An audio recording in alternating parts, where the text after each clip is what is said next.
Hey, church family, I hope you're doing well at remaining in God's goodness today. You know something? We have been waiting a lot in this current season. Waiting just seems to be a key theme these days, whether we're waiting in line or waiting for the stores to be restocked, waiting for the day that we can go back to worshiping together, or waiting for the day when we can all go back to work, waiting for a vaccine, waiting for the latest update. Some of us are waiting on more serious things than others. And I'm sure you also know that none of us are actually really good at waiting. But waiting is just a natural part of life. And even more so in days like these, God uses them to mold us and shape us. It's important how we wait.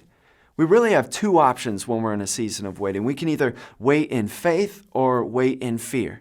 Fear leads us to worry, to act rashly, to sleepless nights, sometimes to speaking harshly, and faith leads us to patience, faithfulness, courage, and strength. So here's a question for you.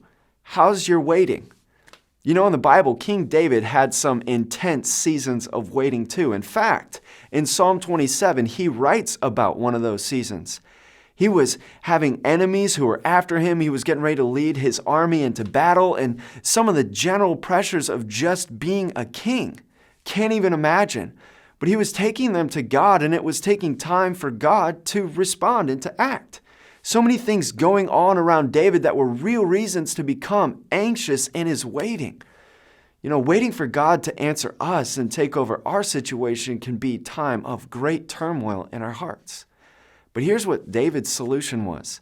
In the midst of all of his waiting for God to answer him and to act, all he wanted was this. He says this in verse 4, "One thing I ask for the Lord, that I will seek after, that I may dwell in the house of the Lord all the days of my life, to gaze upon the beauty of the Lord and to inquire in his temple."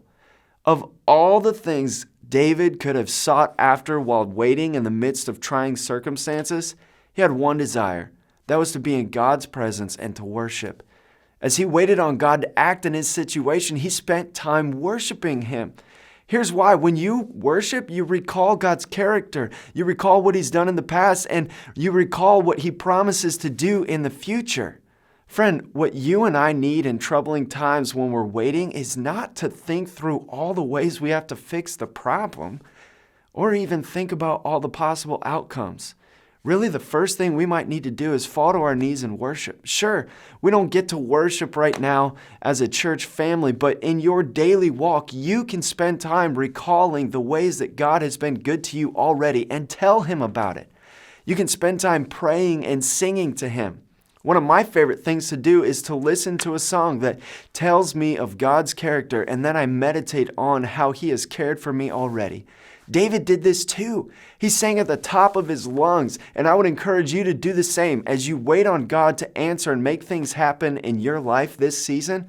One of the best antidotes to fear is worship. So as you wait and you're tempted to worry and fear, the first place I'd encourage you to go is into the presence of God in worship.